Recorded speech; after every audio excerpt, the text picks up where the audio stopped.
Hey, it's Game Hydro. Today we got some tips for Silver and Blood Requiem. We're going to tell you tips that will help you whether you are a beginner or a veteran of the game.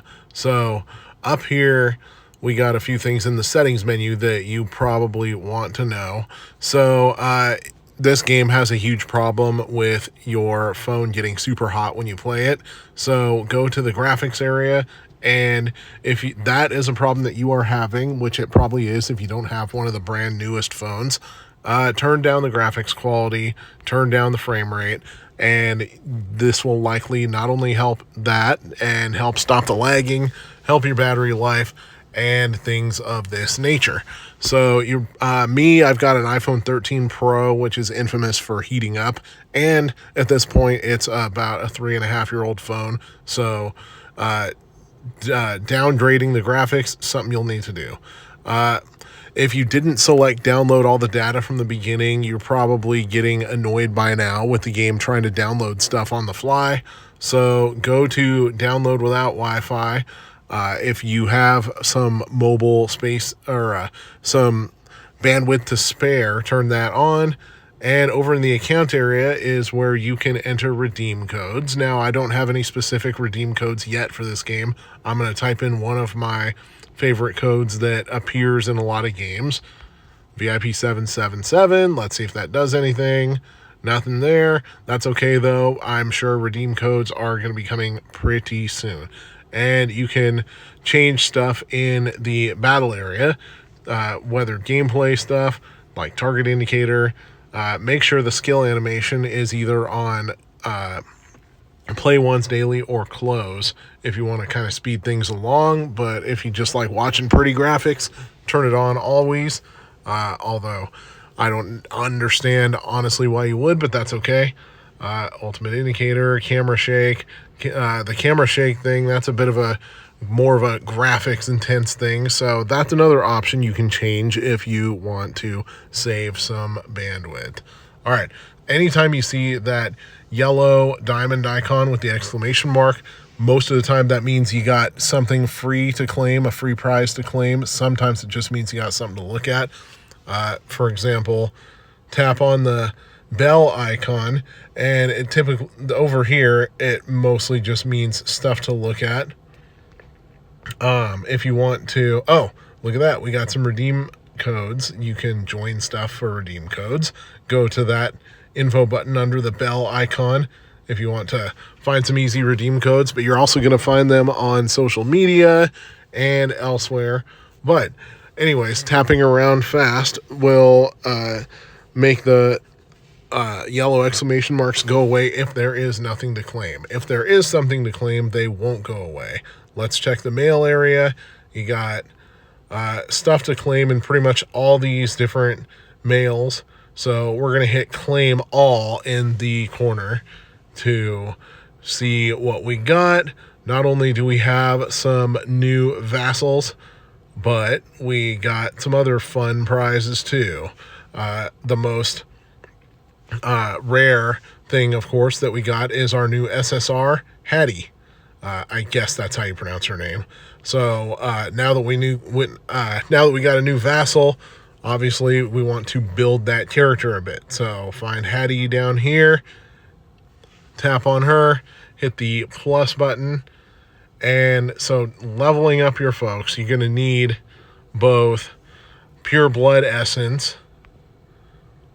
That's where you get Pure Blood Essence, Threads of Fate, the Moonlight Tribute, or the Time War Mausoleum. And that's where you get Soli, which is kind of like the currency of the game. Obviously, we're a little low on the Pure Blood Essence right now. So we're going to get back to that one. But other things you can do, you can hit Quick Equip or manually equip the stuff yourself. But generally, for the most part, you're going to want to hit Quick Equip in order to automatically equip the best equipment you got. So down here, you can upgrade skills. And then once you clear Threads of Fate 6-1, you got another form of upgrade too. So over in the shop area, more free stuff to claim. That's why that exclamation point is there. So far, it doesn't seem like the game will spam notify you for the most part. That Mr. Gift was a spam notification, but that's all right. We're going to claim all of the moon tiers that we can. Moon tiers, of course, being the premium currency of the game. You want to claim as much as possible, especially if you're a free-to-play player. Top left corner. Excuse me. Hate it when that happens, but, you know, living out in the desert, you get a lot of dust. Claim tasks in order to get those rewards, and basically anytime that you play, you're going to want to claim as much stuff as you can. You got event, first supper. This is one of the events that you can do. New moon, claim.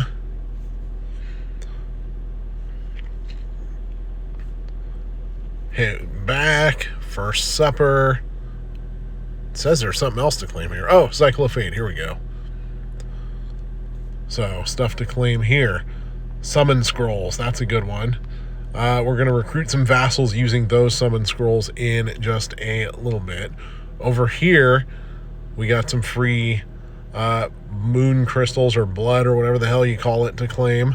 Top up rewards. Right next to the title, you can see you have some free stuff to claim. Over here, this is more of an event that you are able to play after unlocking it. That's why that's there. But we cleared Time War Mausoleum number 1, so we just got ourselves a Clive Jr. Not too bad.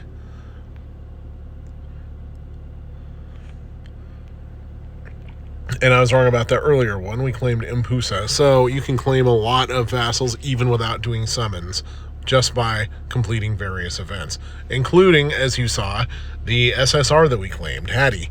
Let's see. We got Iona. Can we do any level ups on her? No.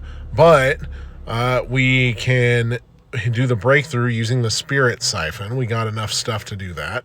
And that is a major stat increaser. And not only is that a big stat increaser, but you can increase the maximum possible experience level. So be sure to do that. In the case of your vassal management, that little yellow exclamation point means that you have an upgrade that's possible to do. In this case, also, upgrading skills.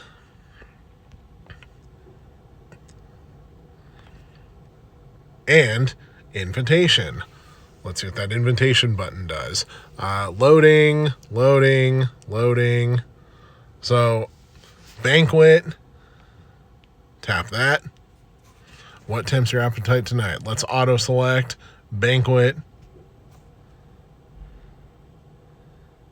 Journal. You can claim prizes there too. In that case, more of whatever the red thing is.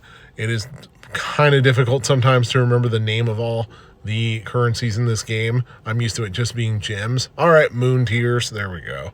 And you got different types of battles in this game as well. So, oh, almost forgot the embrace. So thankfully, even though there's a whole load of summons in this game, there's a different summoning scroll for every one of these types. So you don't have to worry about choosing which one to pick. You just pick which one is available. Herald times 10 because we got 10 of them. Skip. Got another SSR, Edina. Baphomet. I don't care too much about Baphomet, though. We got a freaking SSR. We're going to do times 10 again. See if we get any more SSRs. None there.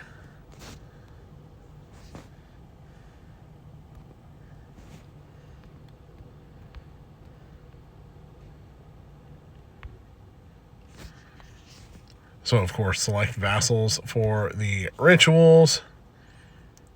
Once you have SSRs, you can do that. Of course, you need more SSRs in order to do more of that. Anyways, we're going to summon again. See if we get even more SSRs. Exquisite Vassal. There we go. Thibaut. I guess that's how you pronounce him. He's French.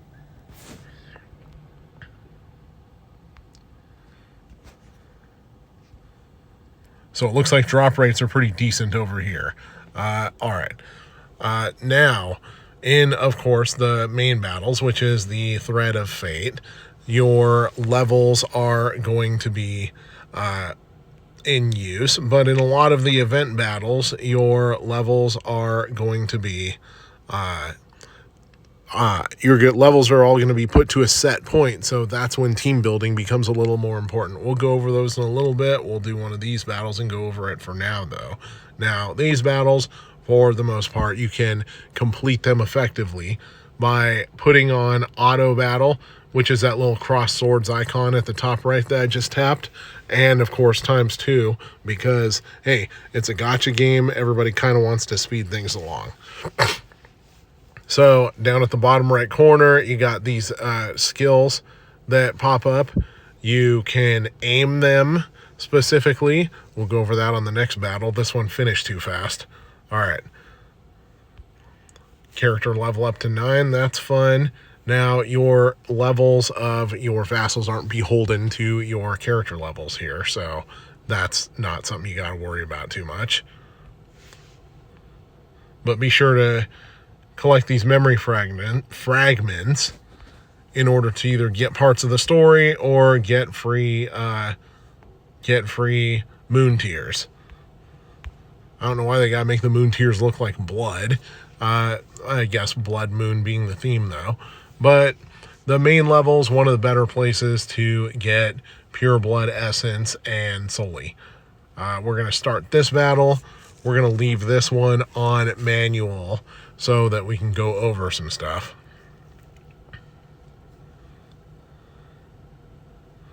Now, you're going to want to make sure that you are in a good signal location, because these can often tend to be annoyingly slow, even with a good signal, but especially so if you got a bad signal. So turn off manual. We're going to turn off ×2. Slow things down a bit. You'll see the points collect. And we got one skill that we can use. So tap on the skill and you'll see what it does. Deals 487% to enemies in a cone over 5 hits. So drag it up. You can aim the cone at whichever enemies. Try to include as many of the enemies at a time as you can. And because that was a partial moon one, I don't remember the names of all the moon cycles. My wife does. I don't. That filled. So now we're going to use a, I don't know, fingernail moon. All right. And then once we use a full moon one, we're going to aim this, because it's a single damage one with a lot of damage. We're going to aim it at one of the enemies who has full health. And now with Blood Moon activated, damage dealt is increased by 25%. That's fun. So you don't have to aim those skills, though. You can just swipe up on them to let them aim automatically. But in some battles, for example, a little earlier in the game, the Baphomet battle, at the end of Chapter 1, the game is going to aim extremely poorly and be completely ineffective as far as using battle skills. And you're going to need to take control of the aiming manually, because in the Baphomet battle, and I'm sure in other battles in the game, there is a little issue where you have to knock out Baphomet's minions in order to damage Baphomet, but the game will want to damage Baphomet directly, which will do next to nothing and cause you to lose almost every time. Now, playing the Threads of Fate is how you unlock more and more stuff in the game. There's a ton to do in this game, so keep playing the Threads of Fate to unlock it, but don't get too worried if you get a little bogged down. This is a game. It's meant to be fun, and it's meant for you to explore stuff at your own pace. Don't feel too much pressure to play literally everything, or you're going to burn out and you're going to want to quit the game. Another fun battle to go over, we're going to go over that right now. In the Lost Courtyard, this Time Worm Mausoleum, as an example, is a completely different type of battle than some of the other ones. It kind of merges the regular battle system with a roguelike. So we're going to start the battle. Wait for it to load. Now, take a look at the team we got up there. See the icon to the left of the level? That's the type of fighter you got. So the shield represents the defender, the stronger defenders. We decided to put that guy in front so he can absorb most damage. And then you got a range damage character. We got melee damage character and support character. We don't have any melee folks in our party right now, so we're going to take out the Garlic Knight and swap him out. Where is our melee type? Right there.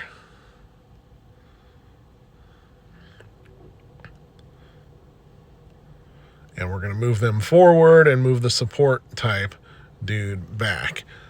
Hit complete, battle start. Now we're going to leave this in manual mode or in automatic mode, but we're going to demonstrate one of the more interesting aspects of this.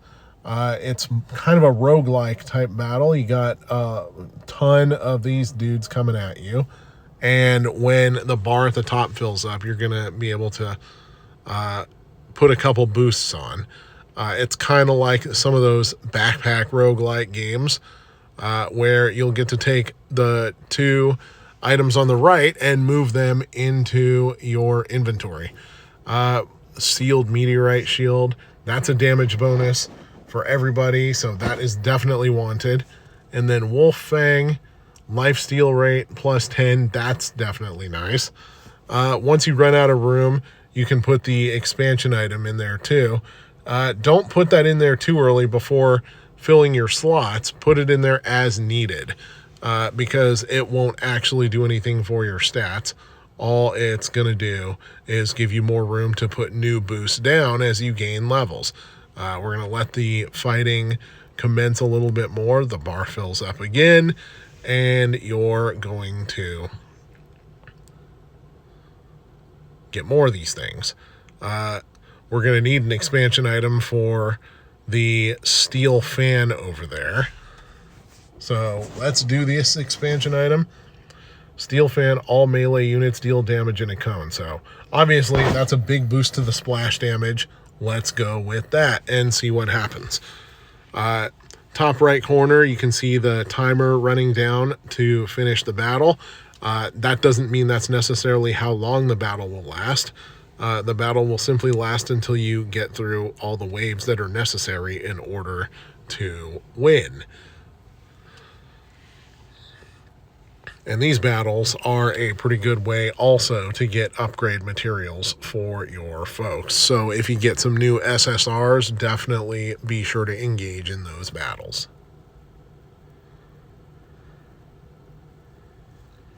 And engage in some of the other ones too as you unlock them, as you get further into the game, because the battles get real tough real quick later on. So you're going to need to get more of them. What did we get for a reward? Let's check it out.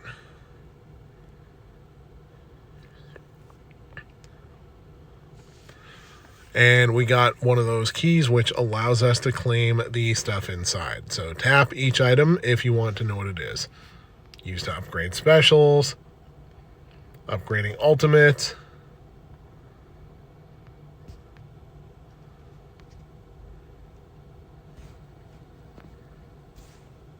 activates the talent tree in the Time Worm Mausoleum, which is where we are right now. That one's pretty good too. Tap on the talents,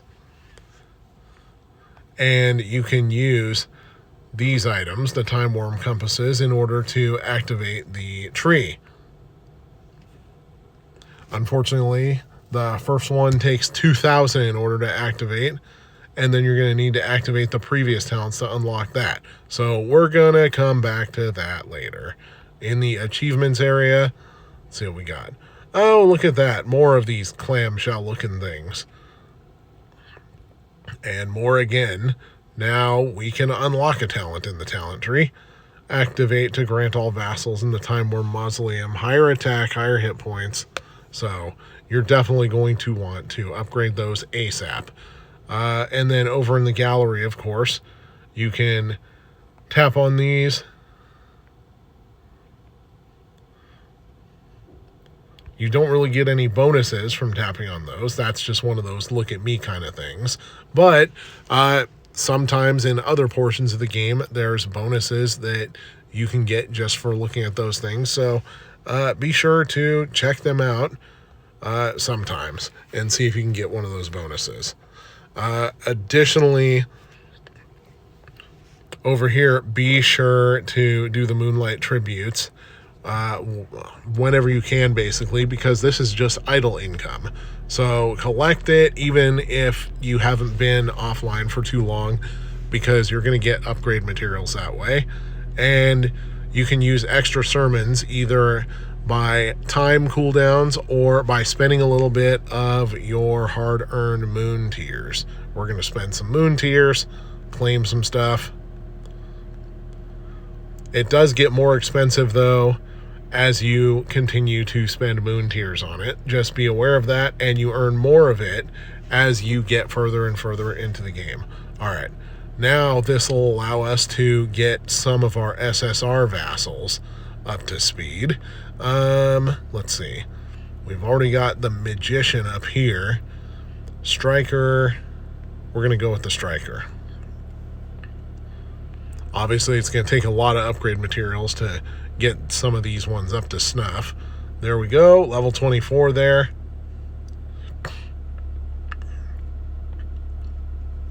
And give some better equipment. And now that will make Hattie more battle ready, so she'll be able to swap in and take over one of the spots that is currently filled by an SR. So obviously you want to fill those spots with SSRs as quickly as possible in order to kind of maximize the ease of the game and the speed of the game. And then you see this far side of the moon thing on the right. Tap that, and initially a pretty long animation will play, but this is an example of one of the events that pops up in the game. These will allow you to earn rare prizes, including currencies, new SSRs. If they start adding ultra rare vassals to the game, maybe you can earn some ultra rare vassals too. Tap on the popularity button in the bottom right corner to see the popularity of all of the vassals. Looks like Hattie's the most popular one right now. Popular doesn't necessarily mean bad. Popular doesn't necessarily mean good. Plus, you got party recommendations.